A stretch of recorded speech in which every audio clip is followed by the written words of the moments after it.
Halo, Assalamualaikum warahmatullahi wabarakatuh. I'm Anan, and here I will review the film entitled Sultan Agung, Tahta, Perjuangan, dan Cinta. This colossal genre film tells of the figure of the King of Mataram who is persistent, brave, and firm in dealing with the invaders. This film is directed by Hanung Bramantyo and released on August 23, 2018. Between Sultan Agung and a fictional character named Lembayung, when they were still in the Ki Jejer Hermitage, this added to the interest in the film. In my opinion, the pure character played by Putri Marino and Adinia Wirasti is very cool, describing the figure of a brave and inspiring woman. The story begins when the young Raden Mas Rangsang, or played by Martino Leo, has to live far from his parents since childhood. He was deposited in a hermitage by Ki Jejer. In Padepokan, Raden Mas Rangsang was taught to live a simple life, like ordinary people. He studied religion, culture, martial art, and fell in love with this place. Until in the end, Raden Mas Rangsang received news that made his heart sad. The father and leader of the Mataram kingdom died. Raden Mas Rangsang, desired as an ordinary citizen, was blocked by interests of the kingdom, who had continue the throne. Raden Mas Rangsang was forced to live his happy life in the hermitage, including his love for Lembayung, or Putri Marino.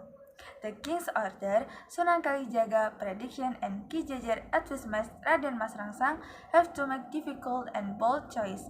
He had to decide what would happen to the next Mataram kingdom. On ascendance to the throne as a king of Mataram, Raden Mas Rangsang also became Sultan Agung, played by Aryo Bayu, and married the daughter of Adipati Batang. Then the Dutch or the VOC came to Mataram in good faith to offer cooperation with Mataram. But Raden Mas Rangsang knew that it was a tactic from the Dutch to seize resources and turn people of Mataram into slaves. This tactic was already known by Raden Mas Rangsang from learning from the experience of several kingdoms that collapsed due to the VOC such as Banda, Maluku, and Jayakarta. Raden Mas Rangsang or Sultan Agung was a person who strongly opposed the VOC.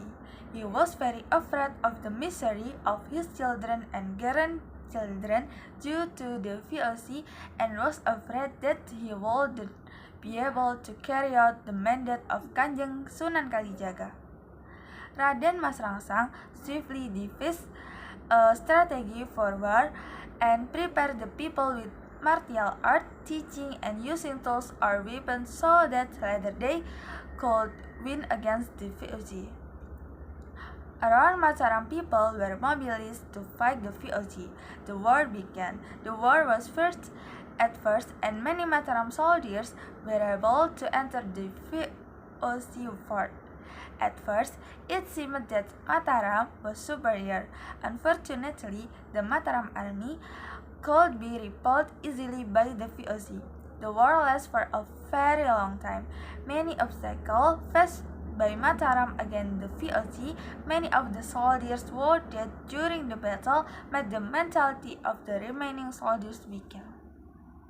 Seeing the increasingly deplorable condition, Raden Mas Rangsang instructed his soldiers to return to Mataram.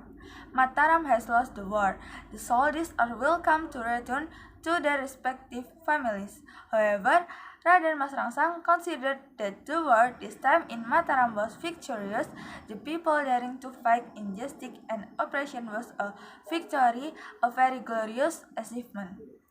This film lasts for 2 hours, but it's not boring because the shooting is very cool.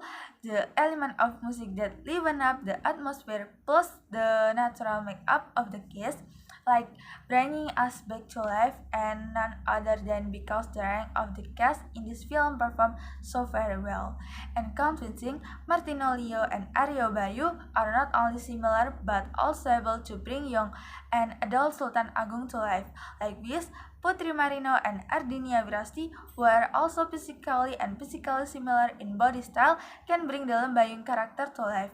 Although the versions are still not perfect and there are less soft edits, the whole film gives an impression to the audience. Yes, thank you.